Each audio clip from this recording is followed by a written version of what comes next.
இன்னைக்கு நம்ம சேனல்ல பார்க்க போறது பன்னீர் டிக்கா. நாம ரெஸ்டாரண்ட் டைல வீட்லயே பன்னீர் டிக்கா எப்படி பண்றதுன்றத பார்க்கலாம். அவன் இல்லாம நாம கிரில்ல எப்படி பண்றதுன்னு பார்க்கலாம். அதுக்கு என்னென்ன இன்கிரீடியன்ஸ் தேவைன்றத பார்த்துடலாமா? முதல்ல கெட்டியான தயிர் ஒரு 4 ஸ்பூன் எடுத்துக்கலாம்.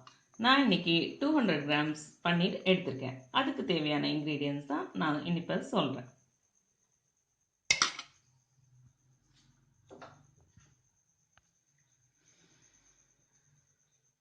கொஞ்சம் இஞ்சி பேஸ்ட் விழுது,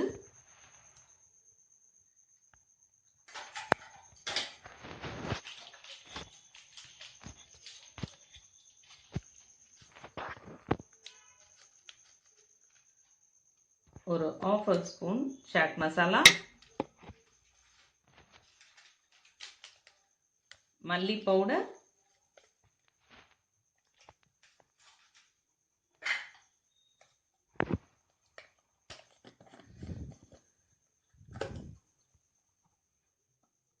சில்லி பவுடர்,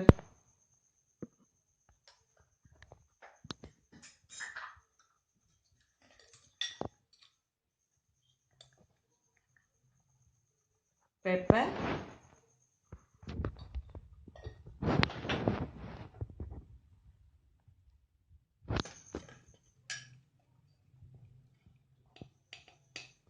கொஞ்சம் கலருக்கு டர்மரிக்.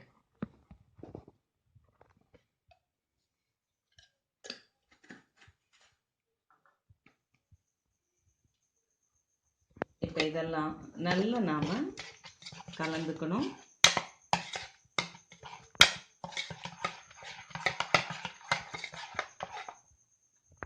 ஒரு 1 ஸ்பூன் கடலை மாவு,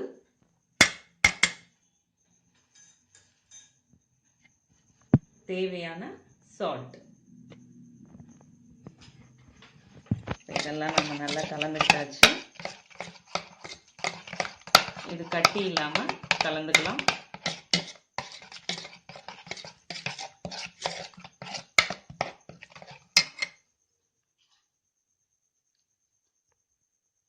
இதுல குடமிளகா நம்ம கியூப்ஸா கட் பண்ணதை ஆட் பண்றோம். green, red,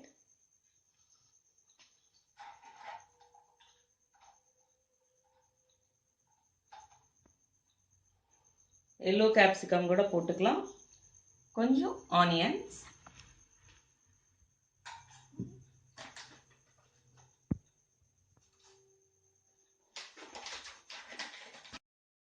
நம்மளோட மெயின் இன்கிரீடியன்ட். இப்போ இதெல்லாம் நல்லா கலந்து விட்டுக்கிட்டு மெதுவா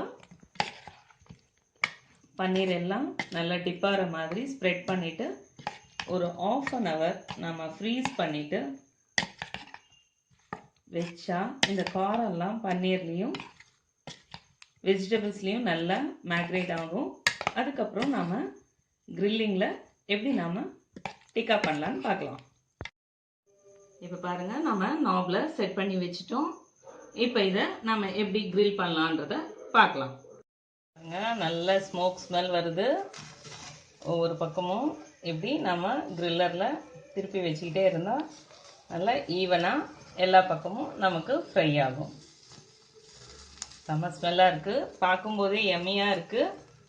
இது நம்ம சீக்கிரம் ஃப்ரை ஆகிறதுக்கு அப்பப்போ கொஞ்சம் கொஞ்சம் கீ விட்டால் இன்னும் நல்லா ஃப்ரை ஆகிடும். டேஸ்ட்டும் ரொம்ப நல்லா இருக்கும். இன்னைக்கு நம்மளோட barbecue paneer tikka is ready. நம்மளோட பன்னீர் டிக்கா சுட சுட கிரில்லர்ல ரெடி ஆயிடுச்சு. பார்க்கறதுக்கே எம்மையா இருக்கு மக்களே. எல்லாரும் சீக்கிரம் வாங்க சாப்பிடலாம்.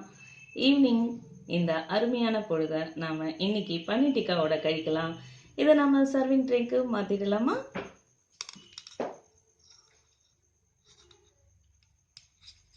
இதை இந்த மாதிரி மாத்திட்டு சாஸ் வச்சு சாப்பிட்டா அருமையா இருக்கும்.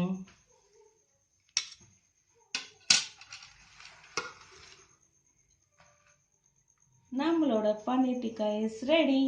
எப்பயும் நாம சொல்றதுதான், taste is must, health is best.